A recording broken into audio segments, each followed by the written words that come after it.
अस्सलाम वालेकुम दोस्तों, डिसऑर्डर इन वर्ड्स में आप सबको खुश आमदीद। दोस्तों, आज की वीडियो में हम बात करेंगे कि सर्दियों में हमें ऐसे सैड सा फील क्यों होता है। इसकी वजह दो रीज़न्स सामने आई हैं। चलिए उन पे आगे वीडियो में जाके मज़ीद तफसील से बात करेंगे, लेकिन उससे पहले बता दें कि इस बीमारी का नाम क्या है। इसको कहते हैं सीजनल इफ़ेक्ट डिसऑर्डर्स, यानी मौसमी तब्दीलियाँ।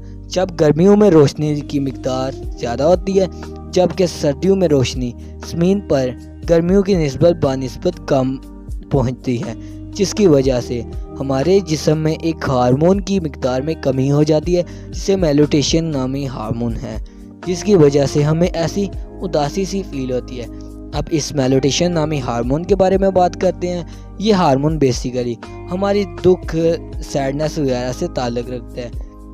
जब सर्दियां आती हैं, रोशनी की कमी होने की वजह से इस हार्मोन की मिकदार में इजाफा हो जाता है, जिसकी वजह से हमें ऐसे सैड सा हमारा मूड बन जाता है। तो इसके बचने की जो तदबीर हैं उन पे अब बात करते हैं। तो वो बेसिकली ये हैं कि हमें ज़्यादा से ज़्यादा धूप में बैठना चाहिए, क्योंकि सूरज की रोशनी में विटामिन डी भी मौजूद होता है, जो हमारे लिए इंतहाई ज़रूरी है। इसके अलावा सर्दियों में बेशुमार फ़वाइद हैं धूप में बैठने से।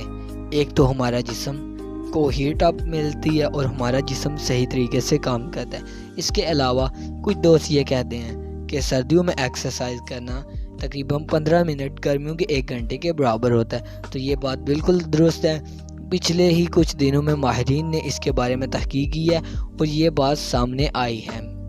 अब बात करते हैं सीजनल इफ़ेक्ट डिसऑर्डर पर। ये बेसिकली जो है, मैंने आपको पहले बताया, ये सर्दियों की वजह से होता है। हमें अपने अंदर उदासी से फील होती है, ऐसे गुस्सा सा आता है। तो ये तकरीबन अमेरिका में होने वाले एक सर्वे के मुताबिक 100 में से 3 लोग होते हैं जो वो सीजनल इफ़ेक्ट डिसऑर्डर का शिकार होते हैं। इसका सिर्फ बचने की एक ही हमें रीज़न मिली है, जो इसके बचने की हम एहतियाती तदबीर कर सकते हैं। वो बस ये है कि हमें ज़्यादा से ज़्यादा वक्त धूप में बैठना चाहिए, और कमरे वगैरह में बैठने से बेहतर है कि हमें धूप में बैठना चाहिए। इसके अलावा सुबह